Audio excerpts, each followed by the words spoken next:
catch me howling at the moon.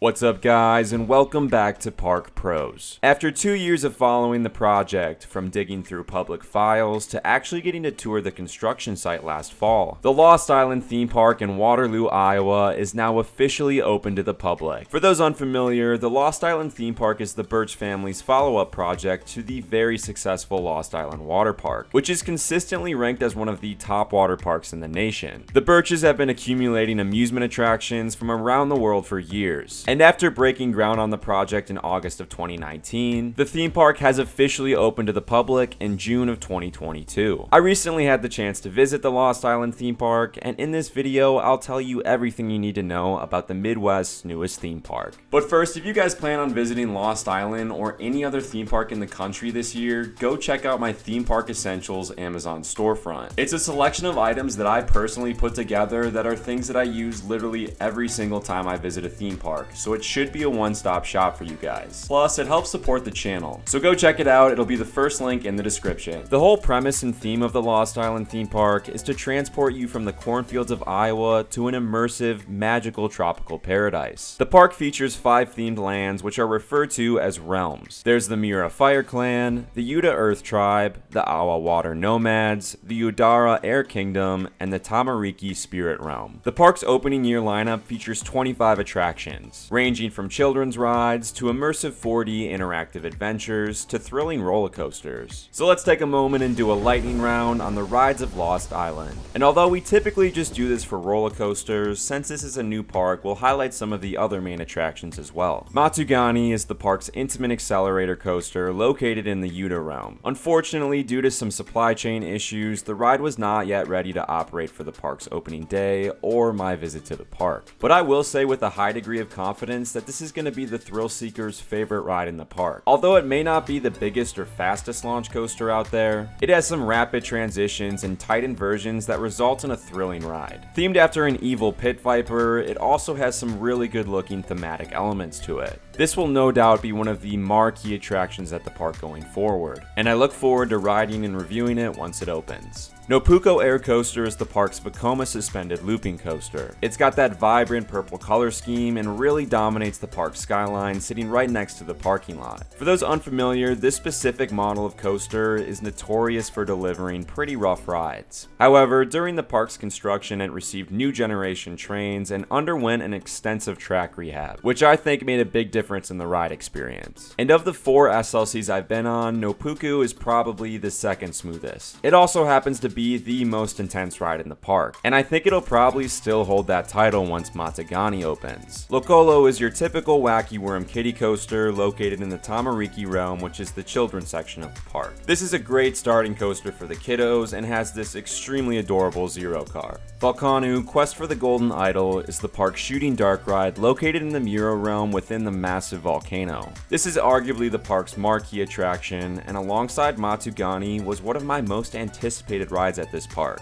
and it did not disappoint. Volcano has a pre-show which charmingly briefs you on the ride's premise and mission. Then you walk through a highly themed queue which includes this lifelike animatronic that reiterates to you that you're the last hope to save Lost Island from the lava monster Volcano. On the actual ride itself, the shooting mechanics are accurate, the screens are clear, the physical sets are extremely well done, and the ride vehicle moves in a way that adds a thrilling element, which is a feature that you don't see on a lot of these shooting dark rides. Everything about this ride is just so spot on. I honestly think this is one of the best dark rides in the country outside of a Disney or Universal park. They did an excellent job with Volcano. Located right next door is Rokava, a Mosier topspin ride. You get some pretty gnarly hang time on this thing, and I love the rock monster theming coming out of the volcano. Mura Fury is the park's Mosier sidewinder. This is your typical inverting frisbee ride, but the way it's suspended over the water really adds a thrilling element to it. When you're hanging upside down at the top of the cycle, looking below you, and all you can see is water, it's pretty freaky.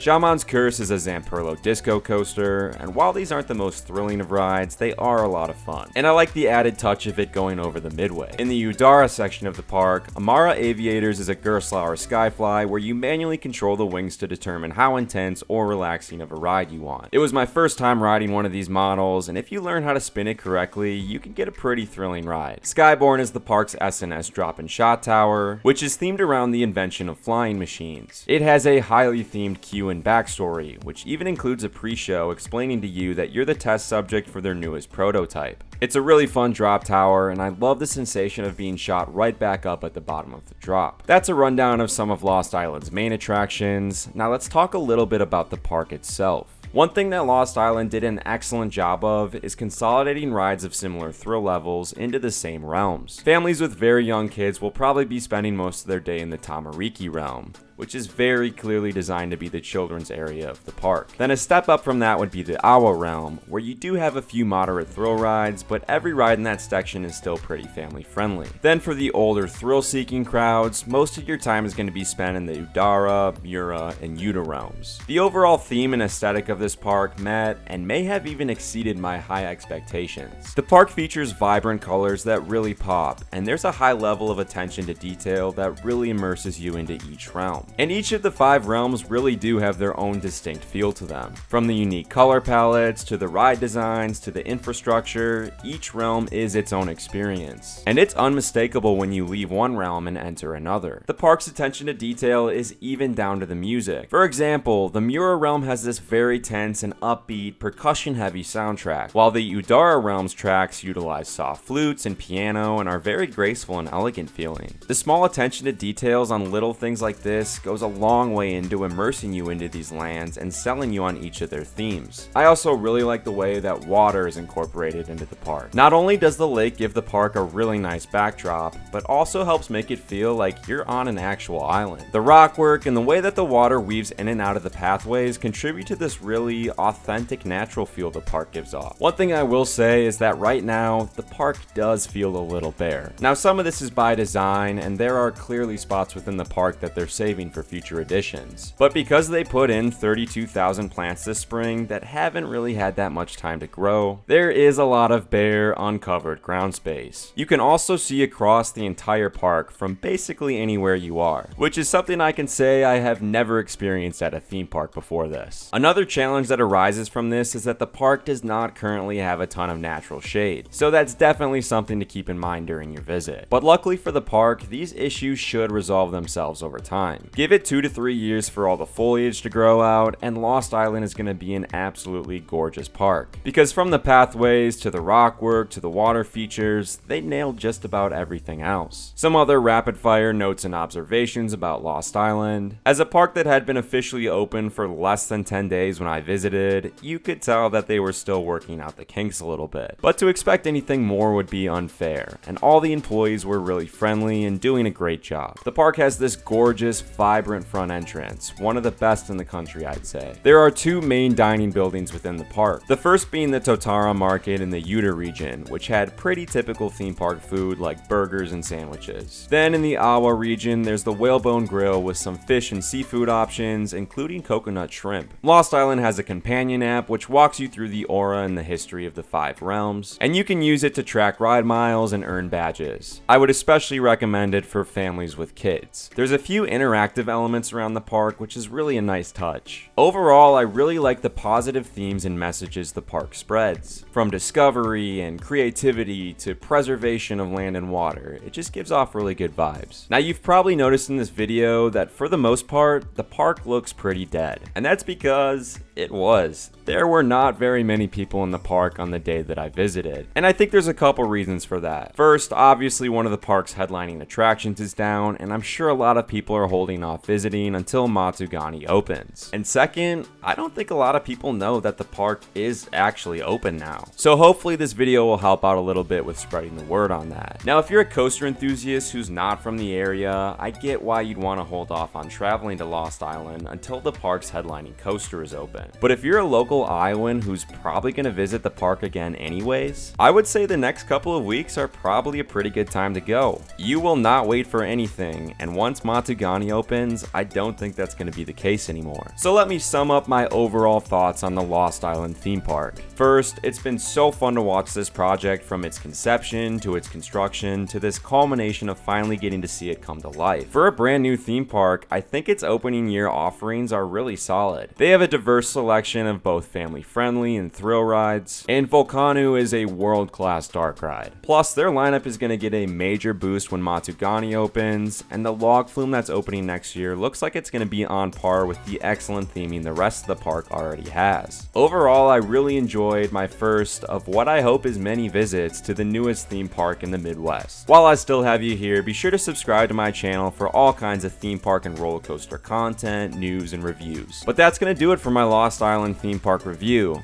Like the video if you've made it this far, be sure to check out the Amazon storefront.